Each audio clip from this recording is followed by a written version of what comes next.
जय श्रीमन नारायण। अगर आप नया मकान बनाते हैं तो मकान बनाने से पहले भूमि परीक्षण करना चाहिए। भूमि परीक्षण किस प्रकार करें? आप जिस जगह पर मकान बनाते हैं उस जगह पर पहले 7 फावड़ा मारें। 7 फावड़ा मारने पर उसमें से जो मिट्टी निकले उस मिट्टी में देखें, यदि शंख निकलती है या किसी प्रकार का रत्न निकलता है तो वह भूमि अति उत्तम बताई गई है, या शुद्ध मिट्टी निकलती है तो भी भूमि उत्तम भूमि बताई गई है। यदि मिट्टी के साथ में कंकड़, बाल, भूसी या हड्डी निकलती है तो वह भूमि अधम भूमि बताई गई है। उस भूमि में मकान नहीं बनाना चाहिए।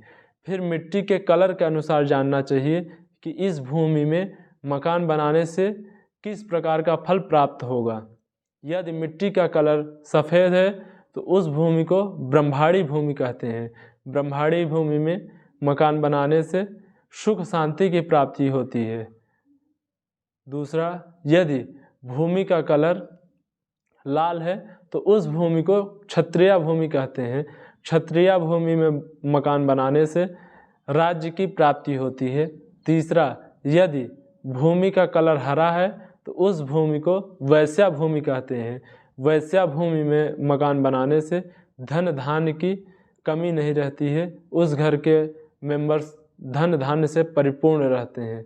चौथा, यदि मिट्टी का कलर काला है तो उस भूमि में मकान नहीं बनाना चाहिए। उस भूमि को मकान बनाने के लिए अधम भूमि कहा गया है। उस भूमि में खेती कर सकते हैं लेकिन मकान बनाना श्रेष्ठ नहीं कहा गया है। गड्ढा में उसके बाद जो गड्ढा खोदते हैं उस गड्ढे में जल भरें। जल भरने के पश्चात 100 कदम चलें। 100 कदम चलने के बाद देखें, यदि जल का लेवल उतना ही है तो वह भूमि सर्वश्रेष्ठ बताई गई है। उस भूमि में मकान बनाने से हमारी इच्छाएं पूर्ण होती हैं। दूसरा, यदि पानी का लेवल कम हो जाता है तो उस भूमि को मध्यम भूमि बताया गया है। यदि पानी पूर्ण तरीके से सूख जाता है तो उस भूमि में कभी भी मकान नहीं बनाना चाहिए। मकान बनाते समय विशेष ध्यान देना चाहिए कि किस तरफ ऊंचा एवं किस तरफ नीचा रखना चाहिए। तो दक्षिण और पश्चिम हमेशा ऊंचा रखना चाहिए। उत्तर और पूरब नीचे की ओर रखना चाहिए। पश्चिम का सिरा ऊंचा रखने से संतति सुख प्राप्त होता है। दक्षिण सिरा ऊंचा रखने से स्वास्थ्यप्रद होता है।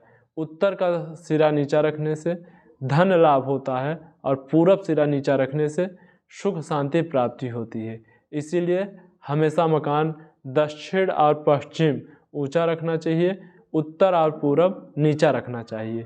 मकान बनाते समय विशेष ध्यान देना चाहिए कि हमारा जो मुख्य द्वार होता है, मुख्य द्वार के सामने किसी भी प्रकार का अवरोध नहीं होना चाहिए।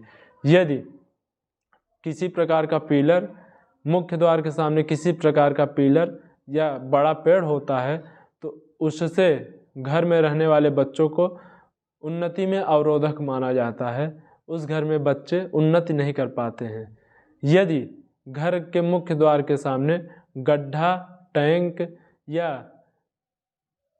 नाली होती है तो भी उस मकान में धन की कमी रहती है। उस घर के सभी मेंबर्स मेंटल डिस्ट्रेस रहते हैं, किसी न किसी प्रकार से प्रताड़ित होते रहते हैं।